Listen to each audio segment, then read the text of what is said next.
adik-adik semuanya, kembali lagi di ibadah sekolah minggu online ya. Kita masih dalam ibadah yang ya harus seperti ini. Tetap semangat, kita harus tetap semangat memuji Tuhan. Oke? Nah, sebelum kita memulai ibadah pada hari ini, Kak Kesha minta semuanya siapkan hati ya. Siapkan hatinya, kita mau sama-sama datang ke hadirat Tuhan. Kita mau bersama memuji dan memuliakan nama Tuhan. Kita siapkan hati kita pujikan, Bapa ku datang padamu. Kita pujikan ini dengan sepenuh hati ya.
Hari ini kembali lagi Engkau mengumpulkan kami di tempat ini ya Bapa, mengumpulkan kami di rumah.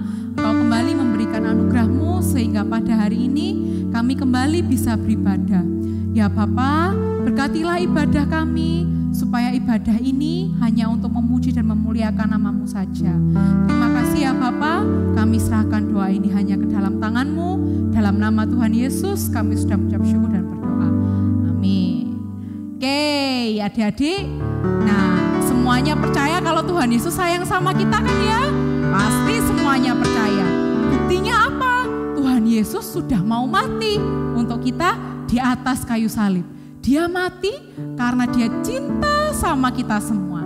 Oke, kita rayakan ya, kita rayakan kasih setia Tuhan, kasih cinta Tuhan yang begitu besar ini. Kita pujikan Yesus disalib karena cinta saya. Boleh bangkit berdiri, kita sama-sama gerakan. Yang semangat ya. Yesus disalib karena cinta saya.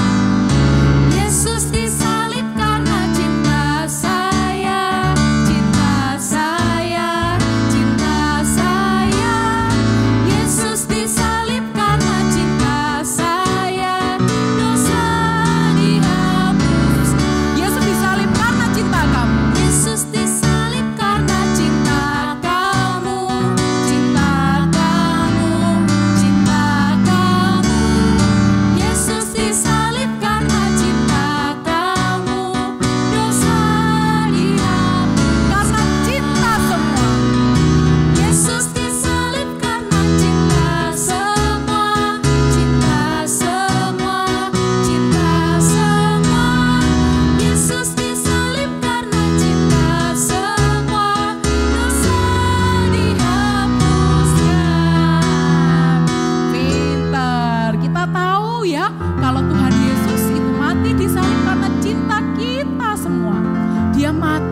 kayu salib, dia tinggal sama kita.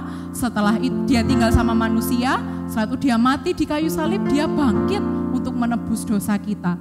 Lihat ya betapa besar kasih setia Tuhan Yesus kepada kita.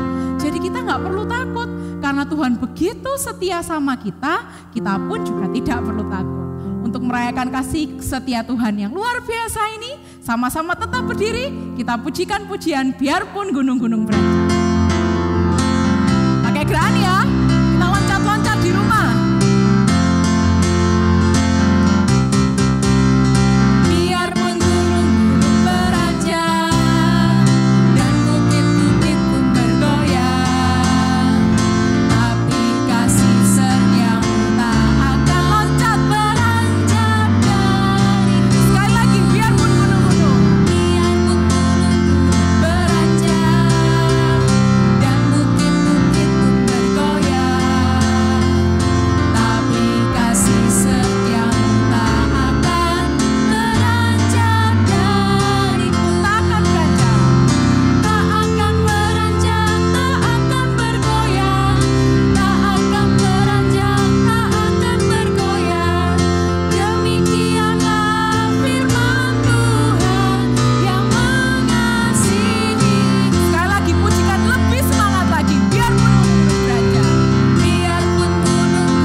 Sudah semangat ya, sudah berkeringat sekarang di rumah. Nah sekarang kita mau kembali lagi mempersiapkan hati kita ya. Karena sebentar lagi kita mau mendengarkan firman Tuhan. Kita mau siapkan hati kita siapkan hati kita sambil melantunkan pujian, kusiapkan hatiku.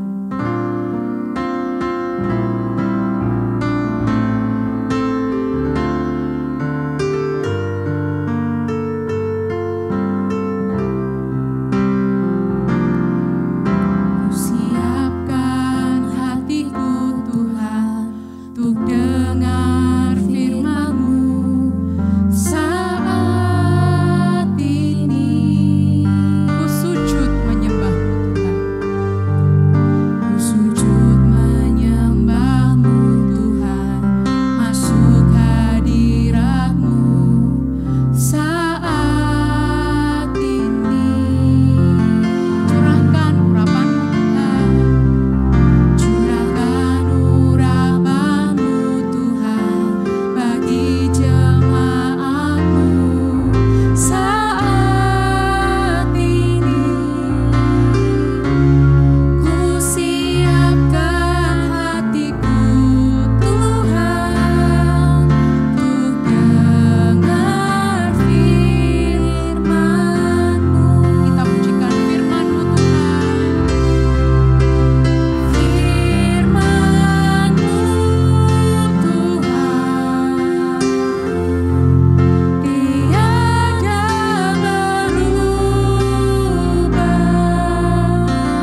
Selamat pagi adik-adik. Nah, ketemu lagi nih sama Kak Vena. Kita hari ini sekali lagi belajar firman Tuhan. Hari ini kita sudah memuji Tuhan dengan semangat tadi sama Kak Keisha ya. Sekarang waktunya kita memberi hati kita untuk mendengarkan firman Tuhan. Siapkan telinga, siapkan hati, kita sungguh-sungguh belajar firman Tuhan. Oke? Kita berdoa dulu. Tuhan Yesus, terima kasih. Hari ini kami masih diberi kesempatan untuk kami sekolah minggu. Sekalipun kami sekolah minggu bersama dengan mama papa di rumah. Tuhan, kami bersyukur karena Tuhan masih memberikan kami kesempatan untuk memuji Tuhan. Memberikan kami kesempatan untuk belajar firman Tuhan. Kami bersyukur karena sampai hari ini Tuhan menjaga kami, Tuhan menolong kami untuk kami tetap menjadi anak-anak Tuhan. Tuhan Yesus, kami akan belajar firman-Mu, tolong kami untuk kami boleh sungguh-sungguh mendengarkan, tolong kami untuk kami sungguh-sungguh melakukan firman Tuhan. Terima kasih Tuhan, di dalam nama Tuhan Yesus kami berdoa. Amin. Nah adik-adik, Kak Vena punya gambar nih. Nah lihat kan gambarnya, itu gambar anak lagi ngapain ya? Lagi ngejek temennya.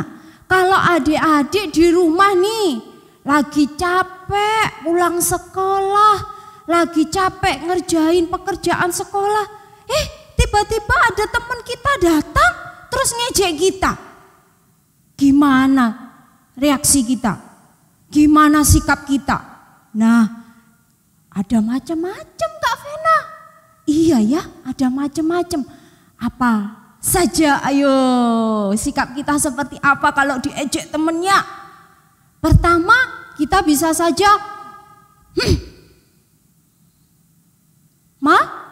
marah. Kita bisa aja mama, ngapain? Menangis. Kita bisa saja juga sudah dibiarin saja, kita memaafkan. Adik-adik seringkali yang mana ya yang kita lakukan? Kita marah, kita menangis, kita memaafkan, atau kita membalas waktu diajak temannya. Kita bilang, awas kamu. Ayo yang mana? Jojo pilih yang mana? Ada Rosi pilih yang mana? Ada siapa lagi ya teman kita? Ada Gloria, ada Joy, ada Eben. Wah banyak, dari kelas kecil sampai kelas besar. Kira-kira mana yang harus kita pilih waktu kita diejek sama teman kita? Adik-adik, hari ini Kak Vena mau ingatkan kita lewat satu cerita, lewat satu pelayanan Tuhan Yesus bagi kita, perjalanan Tuhan Yesus bagi kita, yaitu ketika dia diejek, apa yang Tuhan Yesus lakukan ya? Nah, adik-adik ingat enggak? Minggu lalu Kak Keisha cerita pada waktu Tuhan Yesus ditangkap. Terus Tuhan Yesus dibawa di hadapan imam-imam. Petrus menyangkal Tuhan Yesus berapa kali? 4 kali. Salah, ini 8 Kak. 3 kali yang betul. Nah, di situ kalian ingat waktu Tuhan Yesus di hadapannya imam besar, Tuhan Yesus berdiri, diam, sedangkan imam besarnya di mana? Siap-siap untuk mendengarkan tuduhan Tuhan yang diberikan ke Tuhan Yesus. Nah adik-adik, waktu itu kalian ingat enggak? Ada saksi-saksi palsu. Apa itu Kak saksi-saksi palsu? Yaitu orang yang memberikan satu cerita yang sebenarnya tidak benar, memberikan satu tuduhan yang tidak benar pada Tuhan Yesus. Orang itu bilang, ya betul, Yesus itu dia bilang bahwa bisa merobohkan bait Allah, terus bisa membangunnya dalam 3 hari. Nah adik-adik, waktu itu para imam besar sebenarnya bukan mencari kebenaran. Mereka sedang mencari cari alasan untuk bisa menghukum Tuhan Yesus. Kenapa? Karena mereka tidak senang sama Tuhan Yesus. Mereka tidak suka sama Tuhan Yesus.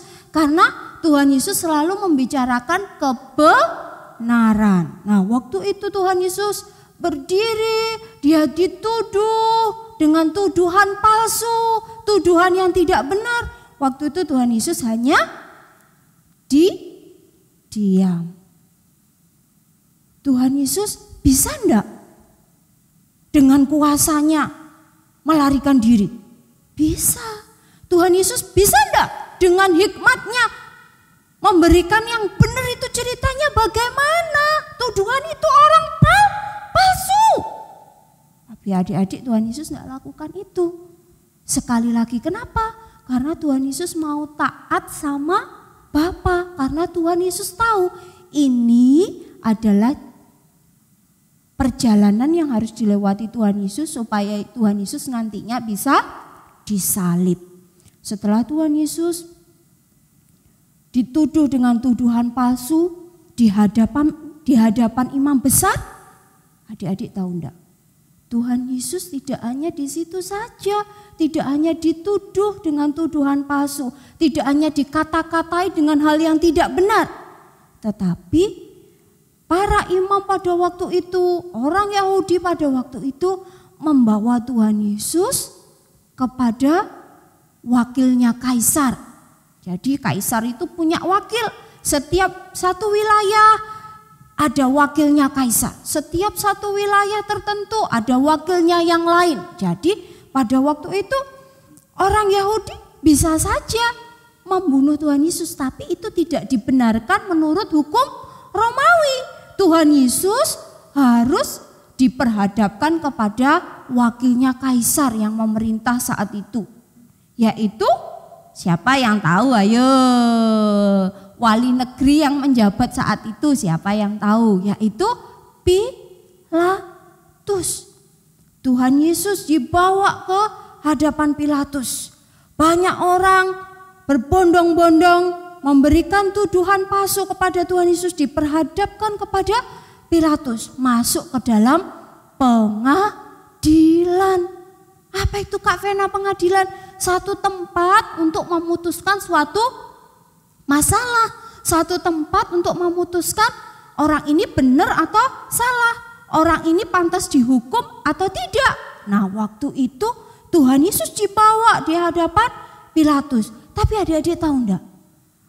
Para imam orang Yahudi tidak mau masuk di gedung pengadilan. Kenapa? Karena mereka sebentar lagi akan merayakan Paskah pada waktu itu. Jadi mereka tidak mau masuk ke pengadilan supaya mereka, menurut mereka supaya hidup mereka tetap kudus di hadapan Tuhan. Mereka menunggu Pilatus di luar gedung pengadilan. Sedangkan Tuhan Yesus sudah dibawa masuk ke dalam pengadilan. Nah, waktu itu Pilatus akhirnya menemui para imam. Dia bilang, "Kenapa kau bawa orang itu?" Maksudnya Tuhan Yesus. "Kenapa kau bawa orang itu kepadaku?" Terus orang-orang Yahudi pada waktu itu bilang, "Ya, karena dia sudah melakukan kejahatan." Kejahatannya apa? Pertama, orang Yahudi, para imam memberikan satu tuduhan. Dia mengajarkan tidak boleh bayar pajak kepada Kaisar. Terus dia juga menyebut dirinya Kristus, yaitu Raja. Bukankah itu melawan kerajaan Romawi? Dia juga sudah melakukan penyesatan. Apa itu Kak Vena penyesatan? Yaitu memberikan ajaran yang tidak benar. Akhirnya adik-adik, Pilatus masuk lagi, bertemu dengan Tuhan Yesus. Pilatus cuma bertanya, "Apakah engkau orang Yahudi?" Tuhan Yesus tidak bicara banyak. Tuhan Yesus cuma berbicara, "Engkau sudah mengatakannya." Kemudian Pilatus menyelidiki masalahnya Tuhan Yesus ini. Masalahnya apa ini sama orang Yahudi kok dibawa kepadaku? Tuduhan macam apa ini yang dibawa kepadaku? Nah adik-adik, sampai pada akhirnya Pilatus ini tidak menemukan sesuatu yang salah dalam diri Tuhan Yesus. Akhirnya Pilatus menemui lagi nih orang-orang Yahudi sama para imam. Setelah aku selidiki, ternyata tidak ada yang salah dengan orang ini. Kenapa dia harus dihukum? Kemudian para imam, orang Yahudi mengatakan begini.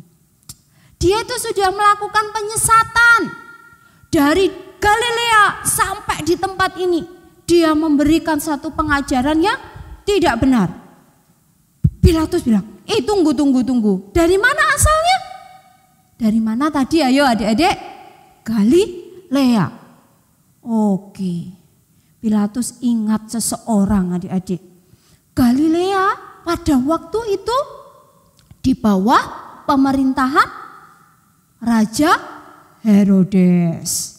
Akhirnya pada waktu itu Pilatus memutuskan untuk mengirim Tuhan Yesus ke Herodes. Karena apa? Sebenarnya Pilatus tidak menemukan yang salah dari Tuhan Yesus. Akhirnya Tuhan Yesus dibawa lagi pergi ke mana tadi? Ke Herodes. Nah, sampai di Herodes dengar nih kabarnya.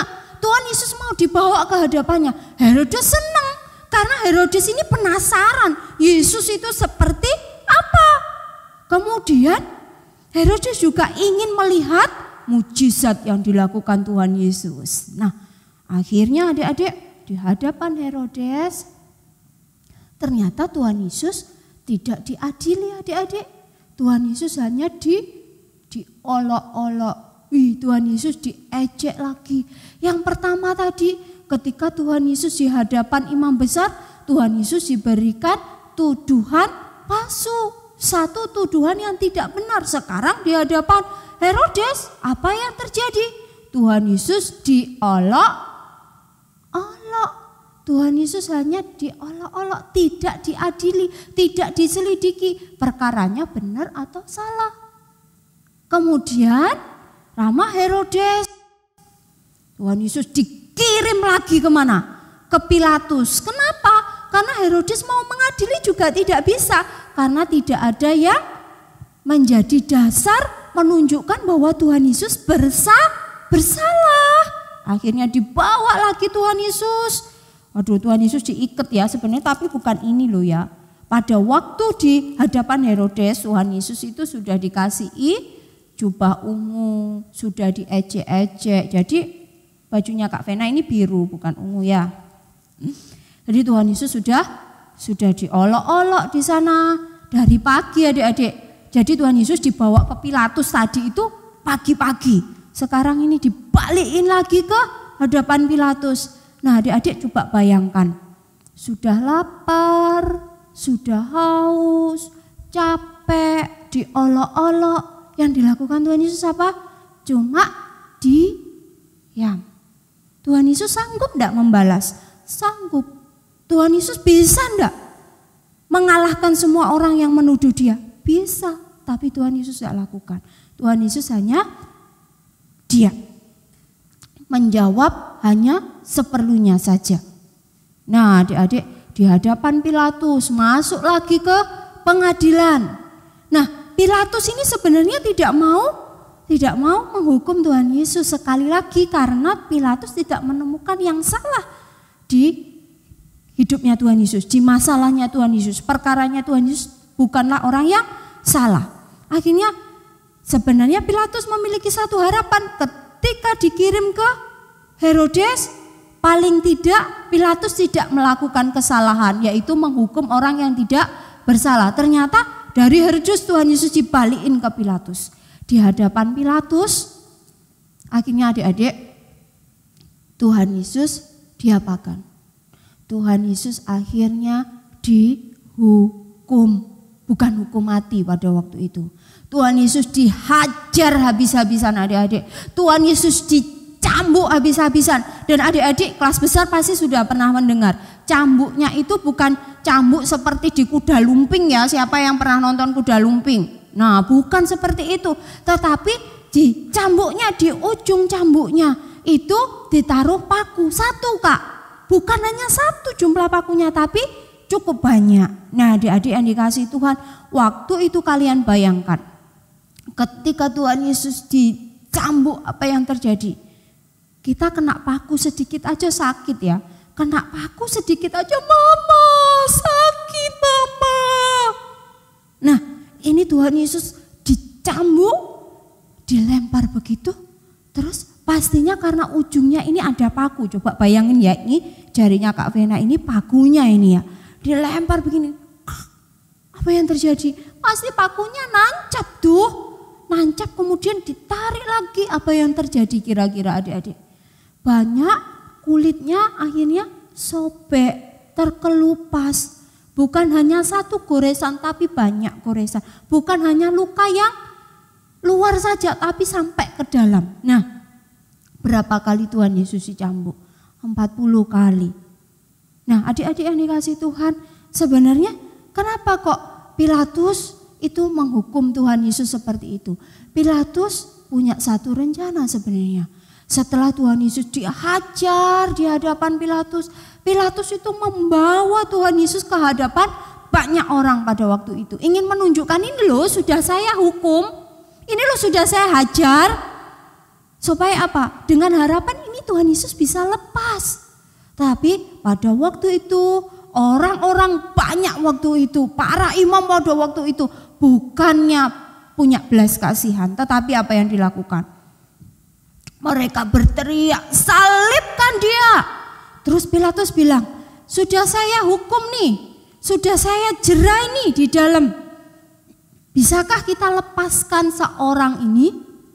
Karena pada waktu itu, pada menjelang hari raya pada waktu itu, budaya saat itu satu orang boleh dilepaskan. Nah, Pilatus mengharapkan ini orang yang dilepaskan. Tetapi banyak orang di sana berteriak, salibkan dia, bebaskan Barabas, salibkan dia, bebaskan Barabas. Waktu itu keadaan kacau sekali adik-adik. Nah, pada waktu itu Pilatus akhirnya bilang, sudah adili aja. Pilatus menyerahkan Tuhan Yesus ke banyak orang itu. Dan apa yang terjadi? Tuhan Yesus akhirnya disalib. Tuhan Yesus akhirnya tidak hanya disiksa, tetapi Tuhan Yesus disalib. Tuhan Yesus apa? Tuhan Yesus marah? Tuhan Yesus waktu itu punya kuasa enggak sih Kak? Punya. Tuhan Yesus punya kuasa yang besar. Tapi Tuhan Yesus tidak menunjukkan atau tidak memakai kuasanya untuk membebaskan diri. Kenapa? Sekali lagi Tuhan Yesus mau taat sama Bapa di surga. Tuhan Yesus mau untuk tetap memilih jalan salib. Bukan hanya itu adik-adik yang dikasihi Tuhan. Tuhan Yesus juga mengajarkan satu hal sama kita. Ketika banyak orang mengejek kita, ketika banyak teman-teman kita mungkin menyakiti hati kita, Tuhan Yesus mengajarkan satu hal. Bukan hanya memaafkan, tetapi yang terpenting adalah Tuhan Yesus memilih untuk tetap memuliakan Bapa. Tuhan Yesus lebih memilih untuk tetap menyenangkan hati Bapa. Kuasa Tuhan Yesus tidak kurang besar untuk mengacaukan rencana menyalibkan dia. Tetapi Tuhan Yesus memilih untuk tetap menjalani jalan salib.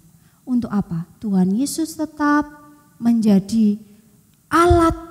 Tuhan Yesus tetap menjadi satu pribadi yang membawa kita ke Bapa di surga. Kita yang sudah berdosa, kita di sini tuh, di sana Tuhan, Bapa di sana. Nah, di tengah-tengahnya ini adik-adik, ini adalah satu jurang yang besar sekali. Kita tidak bisa lewat sana, kita tidak bisa sampai sana karena kita berdosa. Karena yang bisa sampai sana, yang bisa sampai sini adalah orang-orang yang hidup kudus. Hidup kudusnya seperti apa? Hari ini baik Kak, taat, tidak hanya itu. Hidup kudusnya benar-benar kudus, tidak punya dosa sama sekali. Nah, kita manusia di sini tidak bisa ngapa-ngapain karena kita berdosa. Ayo, siapa yang di sini satu hari tidak pernah berbuat dosa? Kak Vena selalu berdosa setiap hari. Ketika pikirannya jahat, itu sudah berdosa.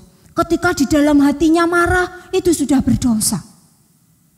Tetapi adik-adik, Bapa di surga tahu solusinya supaya kita, orang yang berdosa itu bisa datang kepadanya.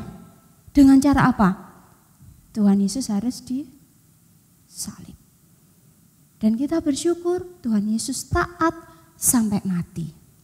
Kita bersyukur Tuhan Yesus memilih taat, Tuhan Yesus memilih mengendalikan, tidak menggunakan kekuatannya, kuasanya untuk membebaskan diri dari salib. Kenapa? Demi kita semua. Makanya kita semua di sini, adik-adik di rumah, kita belajar satu hal. Janganlah kita menjadi orang yang egois, yang penting aku menang, yang penting aku benar. Tidak, tetapi sekali-kali kita harus taat. Kita bukan sekali-kali sih, setiap saat. Setiap saat kita harus taat, setiap saat kita harus ingat. Kita memilih untuk tetap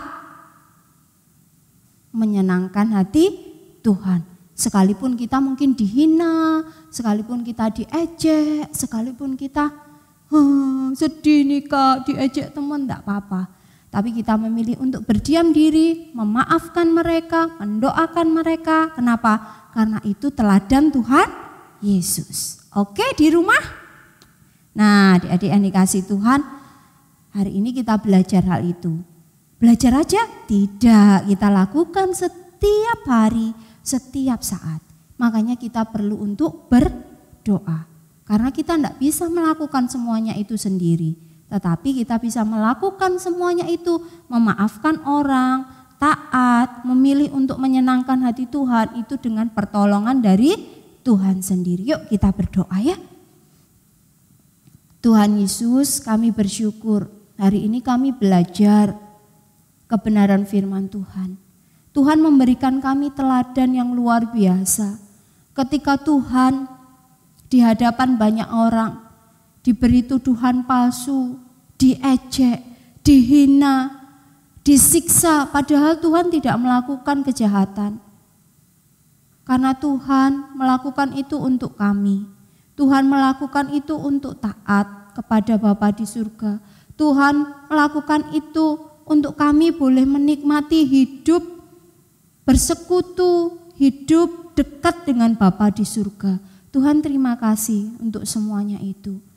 Hari ini Tuhan kami memohon kasih Tuhan, belas kasihan Tuhan.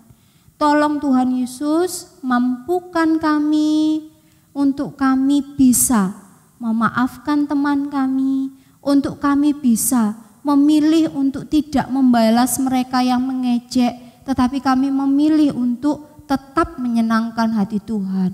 Sekali lagi tolong kami untuk kami taat kepada Tuhan.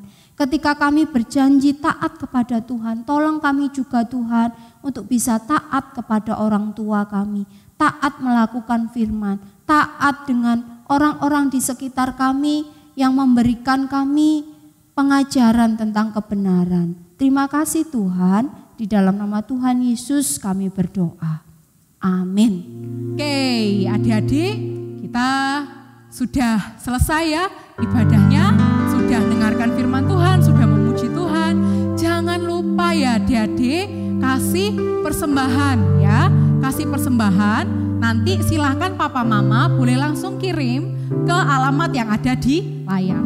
Oke, jangan lupa ya, jangan lupa kasih persembahan karena Tuhan sudah memberikan yang terbaik kepada kita. Kita pun juga harus belajar untuk memberikan yang terbaik hanya untuk Tuhan saja. Oke, jangan lupa ya. Nah, ibadah kita sudah selesai, ibadah kita sudah berakhir. Kita mau kembali lagi untuk bersyukur kepada Tuhan karena ibadah kita sudah selesai. Kita pujikan pujian terima kasih Tuhan.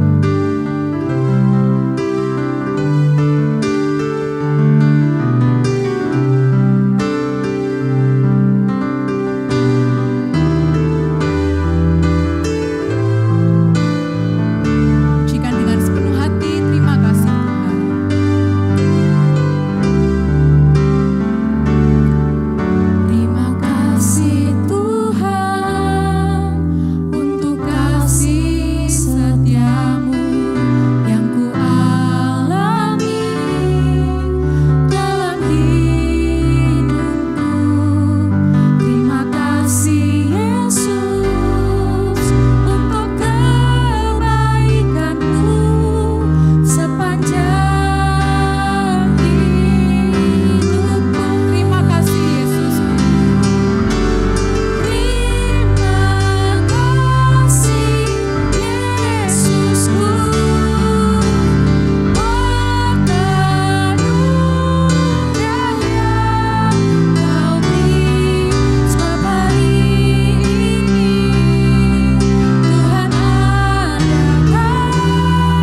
sudah menyertai ibadah kami pada hari ini ya Bapa. Terima kasih kami sudah boleh memuji nama Tuhan, sudah boleh mendengarkan firman Tuhan. Terima kasih ya Bapa, sebentar lagi kami akan kembali melanjutkan aktivitas kami. Kiranya apapun yang kami lakukan, kiranya itu hanya untuk menyenangkan hati-Mu saja. Terima kasih ya Bapa, dalam nama Tuhan Yesus kami sudah mengucap syukur dan berdoa. Amin. Terima kasih adik-adik sudah mendengarkan ibadahnya, sudah mendengarkan firman Tuhan. Tuhan Yesus memberkati. Bye.